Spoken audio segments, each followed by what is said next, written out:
మరి తెలుగుదేశం ప్రభుత్వం అధికారంలోకి వచ్చింది కదా, ఎలా ఉండబోతుంది అనుకుంటున్నారు? ఇప్పుడు చంద్రబాబు గారిని గెలిపించుకోవడానికి పదవి రావాలనేసే మేము ఈ ఆడపిల్లలందరం కలిపి ప్రతి ఒక్కరు కూడా గడప దాటి బయటికి వచ్చి గెలిపించుకున్నాం. ఎందుకంటే బాబు గారు వస్తేనే ఆడపిల్లల భవిష్యత్తు బాగుంటుంది. ఈ గంజా బ్యాచ్ని అరకట్టడానికి బాబు గారే కరెక్టు.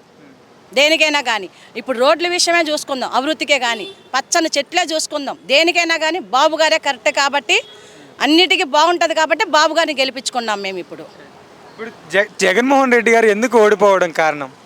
వాడు చేసిన చెత్త పనులు, చెత్త ఎదవ కాబట్టి చెత్త పనులు చేశాడు కాబట్టి చెత్త మీద కూడా పని వేసి బతికిన మరి అందుకే వెళ్ళిపోయాడు. ఆడపిల్లలకి ఎంతమందికి గంజాయి తాగి ఆడపిల్లల్ని ఎంతమందిని పాడు చేసి చంపేస్తున్నా కూడా, పెట్రోల్ పోసి తగలబెడుతున్నా కూడా, అడిగిన పాపానికి కూడా మొన్న కుర్రాన్ని కూడా తగలబెట్టించాడు. వాడి చేసే పాపాలకి అలా ఉంటే వాడు వెళ్ళిపోక ఏం చేస్తాడయ్యా? ముందు తల్లిని బాగా చూశాడా, చెల్లిని బాగా చూశాడా? పెళ్ళాం కోసం బిల్లాలు కట్టించడం కాదు, ఉన్న ఆడపడుచులకి గృహం అని ఇస్తానని చెప్పిన వాళ్ళకు ఆడపిల్లకు నీడివ్వడం వాడికి తెలీదు. వెళ్ళిపోక ఏం చేస్తాడు బాబు? మరి జగన్మోహన్ రెడ్డి గారు అంటున్నారు ప్రజలే మోసం చేశారు నన్ను, ప్రజలకు నేను చాలా చేశాను అంటున్నారు కదా, దానిపై మీ అభిప్రాయం ఏంటి? ఎక్కడ చేశాడయ్యా? ప్రజలకి ఏం చేశాడు? పోనీ ఇప్పుడు ప్రజలకి చాలామందికి ఉద్యోగాలు ఇస్తానన్నాడు. ఉద్యోగాలు ఎవరికైనా ఉద్యోగం ఇచ్చాడా? వాడు ఉద్యోగాలు ఇస్తే నిరుపేదలు ఇంతమంది నిరుద్యోగాలు కుర్రాళ్ళు ఇప్పుడు వరకు రోడ్డుపైకి ఎందుకు వస్తారు? రావాల్సిన అవసరం లేదు కదా. అందుకనేసేసి వాడిని పక్కన పెట్టాలి, తొక్కాలి అనుకున్నాం కాబట్టి వాడు బట్టన్ తొక్కడం కాదు, వాడిని మేమందరం తొక్కాలనుకుని తొక్కేసాం. మరి చంద్రబాబు గారు పెట్టిన హామీలు కానీ 1వ తారీఖుకి నెరవేర్చండి, పెంచిన 6,000 చేయండి అన్నారు కదా, దానిపై మీ అభిప్రాయం ఏంటి? ఇస్తారండి. ఎందుకంటే ఇంతకుముందు కూడా జగన్మోహన్ రెడ్డి రాకముందు కూడా 3,000 అమలు చేసిందే బాబు గారు. అమలు చేసింది బాబు గారు అయితే ఆ మాట పోకూడదని జగన్ ఇచ్చాడు. అది చెప్పాలంటే అది బాబు గారు ఇచ్చిన 3,000, అది జగన్ ఇచ్చింది ఏం కాదు అది. అందుకనేసి ఇప్పుడు బాబు గారు ఏ మాట అన్నాడు అంటే మటుకు కంపల్సరీగా నెరవేరుస్తారు బాబు గారు. మరి కొడాలి నాని అంటున్నాడు చెప్పిన పథకాలు కానీ ఏది నెరవేర్చలేడు చంద్రబాబు నాయుడు అంటున్నాడు. ఆడ గుట్కాగాడు కాబట్టి గుట్కా మాటలు మాట్లాడుతుంటాడు. వాడు మాట్లాడడానికి ముందు వాడు ఊళ్ళో వాడు నిలకడ లేదు. ఇప్పుడు వాడు మాట్లాడడానికి వాడు ఊళ్ళోనే ఎక్కడ కూడా వాడు ఏ పని చేసి పెట్టాడు? లేకపోతే వాళ్ళ నియోజకవర్గంలోనే వాడిని ఎందుకు తొక్కేశారు? ఇప్పుడు మా బాబు గారు చెప్పారంటే పక్కాగా చేస్తారు. అసలు ఆ చెప్పాలంటే ఈ నెల నుంచే ఇస్తానన్నారు కాబట్టి అందుకనే రేపు వచ్చేటప్పుడు కూడా ఆ డబ్బులు కూడా కలిపి 7,000 రూపాయలు పింఛన్ ఇస్తున్నారు రేపు అందరికీ. ఇంతకన్నా ఇంకేం చేయాలండి బాబు గారు? ఆడపిల్లలకి నిధులే కానీ, ఏదైనా పసుపు కుంకాలే కానీ, ఆడపిల్లలకి గర్భిణీ వాళ్ళకే కానీ, ఇద్దరు ఆడపిల్లలు ఉంటే కూడా పథకాలు వేసిన రోజులు ఉన్నాయి. ఇవాళ కూడా అదే చేస్తారు బాబు గారు. చెప్పాలంటే మరి చంద్రబాబు గారి గురించి ఏం చెప్తారు? చెప్పాలంటే మా ఇంటికి పెద్దన్నయ్య. మాకు అంతకన్నా మా దగ్గర మాటలు. ఎందుకంటే మా ఆడపిల్లలందరికీ కుటుంబంలో అన్నే కానీ తండ్రి, పెద్ద తండ్రి అనుకోవాలి మేము. మాకు ఆయన నారా లోకేష్ గారిని ఇదివరకు వైసీపీ ప్రభుత్వంలో జగన్మోహన్ రెడ్డి గారు కానీ, గుడివాడ అమర్నాథ్ గారు కానీ చాలా విమర్శలు చేసి ఆయన్ని చాలా ట్రోలింగ్ చేసి పప్పు అని చెప్పేసి అన్నారు కదా, దానిపై మీ అభిప్రాయం ఏంటి? వాళ్ళు పప్పుగాలు కాబట్టి పప్పు మాటలు మాట్లాడారు.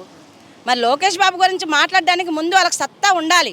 కానీ అంటే వాళ్ళకు నోటు అదే నరం లేని నాలుగు ఎన్నో మాట్లాడుతుంది అంటారు కదా, అలా వాళ్ళందరూ మాట్లాడే. కానీ లోకేష్ బాబు గారికి ఇప్పుడు వచ్చి మాట్లాడమని వాళ్ళకి దమ్ముంటే ఇప్పుడే కదా, అసలు ముందుకు వచ్చి మాట్లాడే ధైర్యమే లేదు ఎవరికి కూడా. ఇప్పుడు జగన్మోహన్ రెడ్డి కూడా ఇంతకు ముందు కూడా